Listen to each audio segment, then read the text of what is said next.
It's time for the mic drop. This is where we go deep on one topic in the show.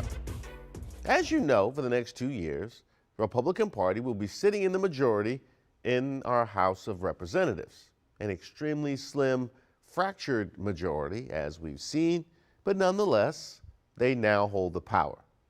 And one of the ways they intend to use it is by injecting themselves into our local governance. By our, I mean the citizens of the district and our elected officials.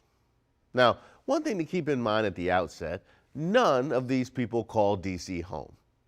In fact, many of them refer to it as a swamp. So one would have to assume they don't think too highly of those who live here. Now, they would probably say, no, we're talking about the federal government that we're a part of, mind you. But at the minimum, they don't seem to believe that we can decide what it is we want for ourselves in the place in which we live. For instance, they don't believe that we, the people of D.C., should be able to legally buy marijuana, even though that's what an overwhelming majority of us want.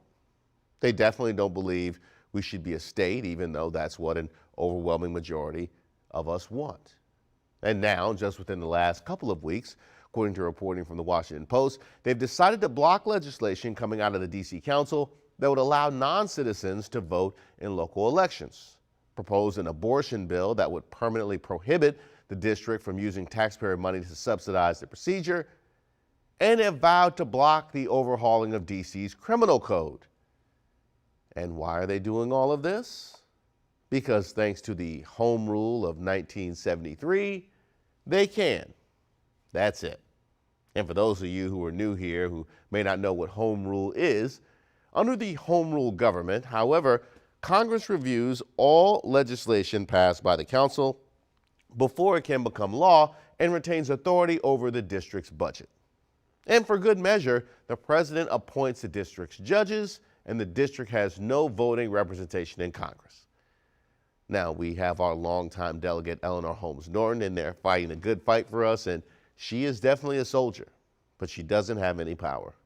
Meaning we, the estimated 643,301 people of D.C., have no representation. No, we're at the mercy of Congresspeople like Representative James Comer of Kentucky, who, as chairman of the House Oversight and Accountability Committee, said in a statement to the Washington Post, "We will use every remedy available to the House to prevent the D.C. Council's pro-criminal bill from becoming law."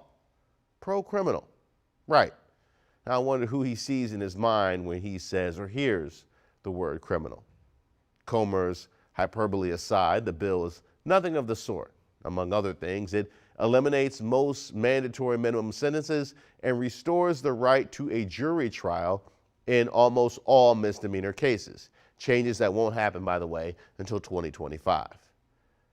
Now, Mayor Bowser and the council aren't exactly in perfect alignment on the overhaul, but that doesn't even matter because this Congress, who proclaimed to be for small government, can jump in and shut it down.